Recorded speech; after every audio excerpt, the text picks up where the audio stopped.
You're listening to the TV Obsessive channel, presented by tvobsessive.com. The Leftovers, John Murphy. Written and read by Caemeron Crain. I was thus weighed down by the pleasant burden of the world, in the way one commonly is by sleep, and the thoughts with which I attempted to meditate upon you were like the efforts of people who are trying to wake up, but are overpowered and immersed once more in slumberous deeps. No one wants to be asleep all the time, and it is generally agreed among sensible people that being awake is a better state. Yet it often happens that a person puts off the moment when he must shake himself out of sleep, because his limbs are heavy, with a lassitude that pulls him toward the more attractive alternative, even though he is already trying to resist it, and the hour for rising has come. In a similar way, I was quite sure that surrendering myself to your love would be better than succumbing to my lust, but while the former course commended itself and was beginning to conquer, the latter charmed and chained me. Augustine's Confessions, Book 8, 397 AD. Living in what has come to be known as Miracle, Texas, John Murphy is an apostate. There are no miracles, and miracle is his mantra. We see him visit Isaac, who offers readings based on people's palm prints, and demand to be told that it's all bullshit.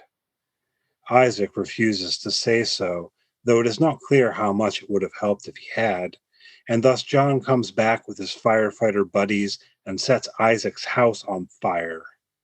This may seem harsh, but to John, it is the spreading of humbug and superstition and jargon that presents the real threat. At the beginning of his arc, at least, John represents a hard realism in relation to the departure. Perhaps no one disappeared from Jarden, but that does not make it a magical place.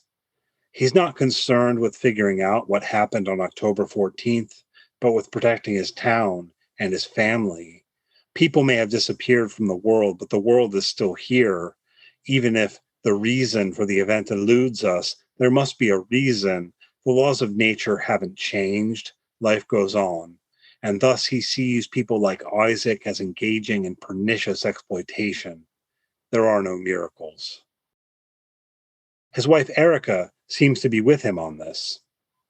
As she tends to John's victims, Isaac, and then later Dr. Goodhart, who was selling water from the town at exorbitant prices, she cautions them not to do anything stupid like press charges.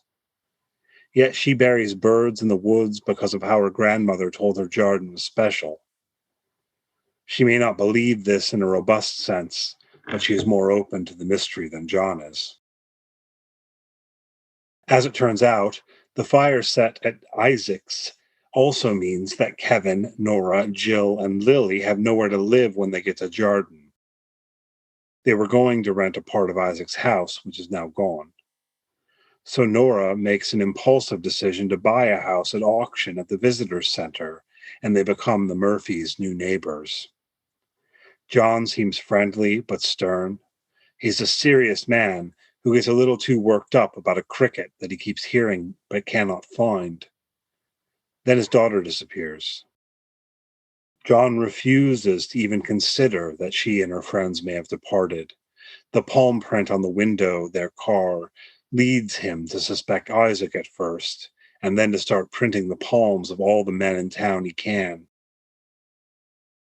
By the time he discovers that the print matches Kevin's, the latter has regained his memories of the night of the girl's disappearance and wants to share them with John.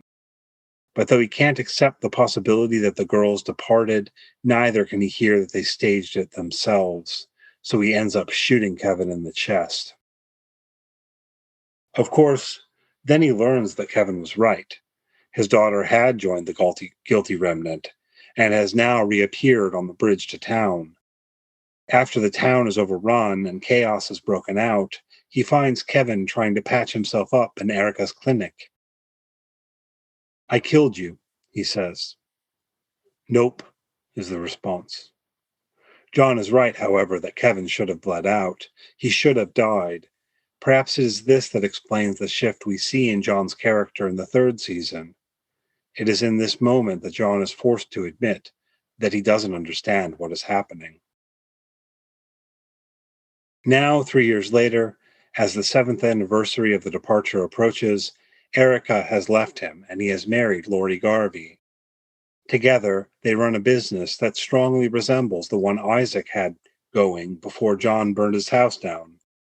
John takes a palm print, but has an earpiece through which Lori feeds him information about each client, which he finds with her exceptional internet skills.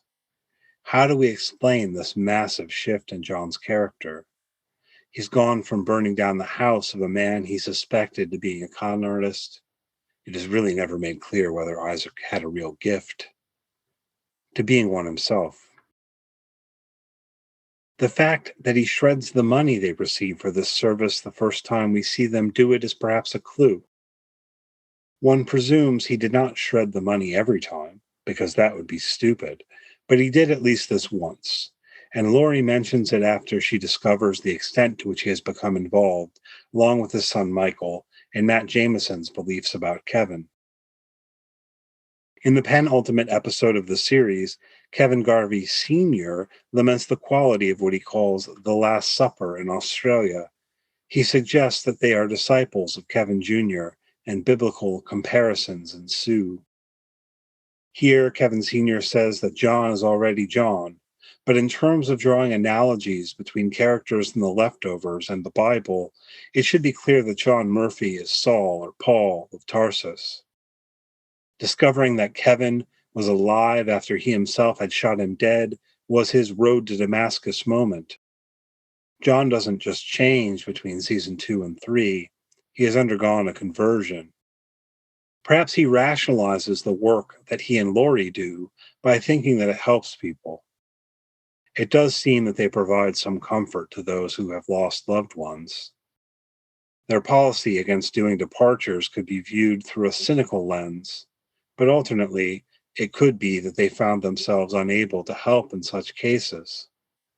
As Lori tells Nora, she and John offer closure, but those who lost family to departure don't want closure.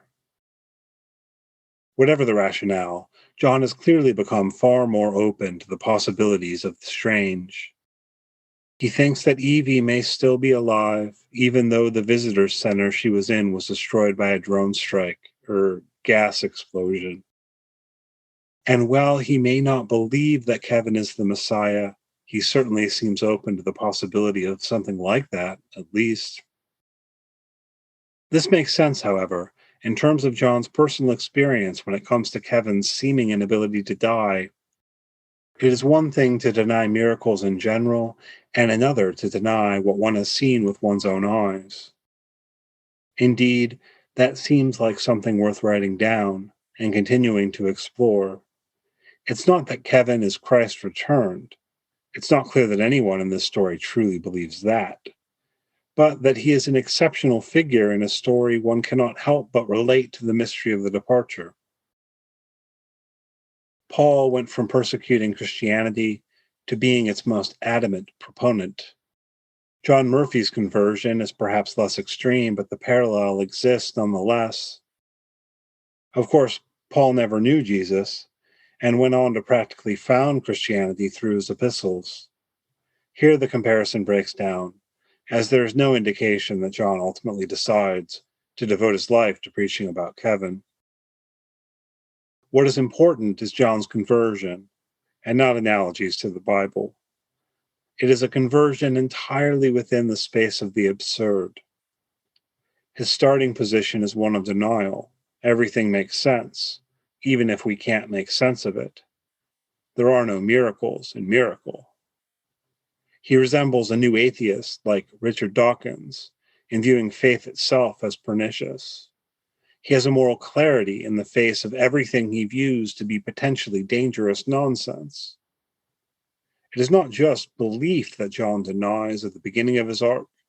It is the absurd mystery of the strange forces of existence to which faith is a response. His position is to foreclose the very space of the question, burn the house down.